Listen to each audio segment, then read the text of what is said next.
My name is Jamie Daniel. I am the owner and operator of 777 Farms in Magnolia, Arkansas. I'm also a realtor and a mom of 3. 777 Farms, we have registered Santa Gertrudis cattle. We show Santa Gertrudis cattle, we sell Santa Gertrudis cattle. 777 Farms was originally Reeves 777 Farms. My grandparents founded that in 1972 in Nashville, Arkansas. They had registered Santa Gertrudis cattle, and when Chad and I got back into the breed, we were able to get their herd number and start 777 Farms and continue their legacy. Chad and I got back into cattle. I milked cows at SAU. That was my job all through college.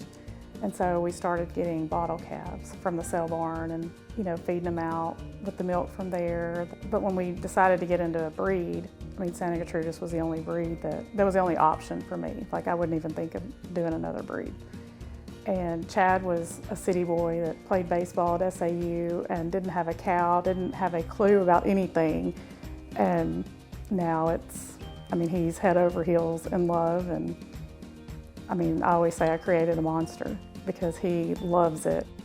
I am a real estate broker with Greg Rich and Associates. I specialize in poultry farms and agricultural land, and I've done that since 2007. The thing that I love the most about selling poultry farms is a lot of my clients tell me that it's their American dream to buy a poultry farm and be their own boss and have their land and the things that they worked for their whole life, and they can finally achieve that by finding a farm, buying it, and literally living out their American dream.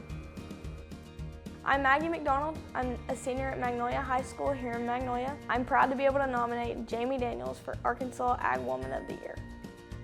I'm the owner of M Squared Genetics and Testing, and I blood-based pregnancy test ruminant animals. The cattle industry in Arkansas is probably my biggest industry that I test, so I test a lot of cattle blood from the state.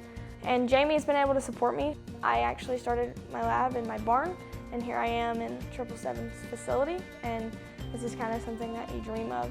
Only being 18, she had a lot of faith and trust in me to be able to be responsible here, but she's also supported me, just telling me that no challenge is ever too big. One of our goals whenever we got back into it, we did want to have a production sale of our own. It's geared around show cattle prospects for other people. We finally are at that point where we feel like we have quality animals to sell, and we wanted people to bring the best of their herd and have a place to showcase them also.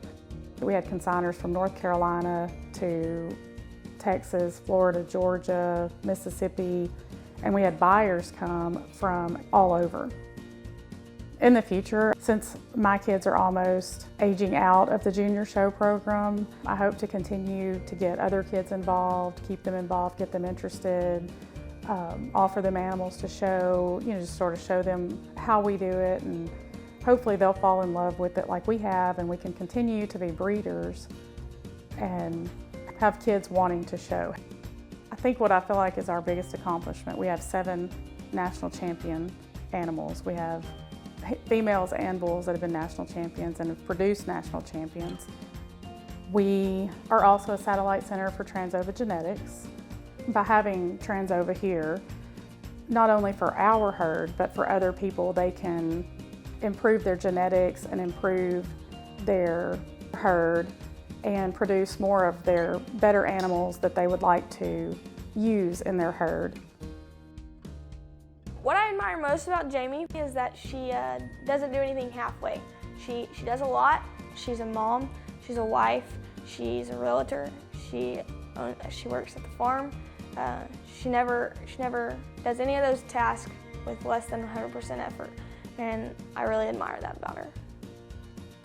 I grew up on a farm. I was born on a farm, so that's all I've really ever known, but I like the community. I like everything that it teaches our children, that it has taught our children, the things that it's given us. It's not always easy, but it's worth it. There are a lot of things that I've had to overcome in ag because I am a woman, and you sort of have to prove yourself, and that's always been one thing that's helped me because, if you tell me I can't do something, then watch. I have 2 daughters that I'm trying to raise, and they both want to be in the ag community also, and that's what they want to do. Just trying to teach them and show them at the same time that it's possible and that you can do whatever you set your mind to. It's just sometimes you have to overcome obstacles and prove that you can do it because you're a woman. It is a huge honor to be named Agriculture Woman of the Year.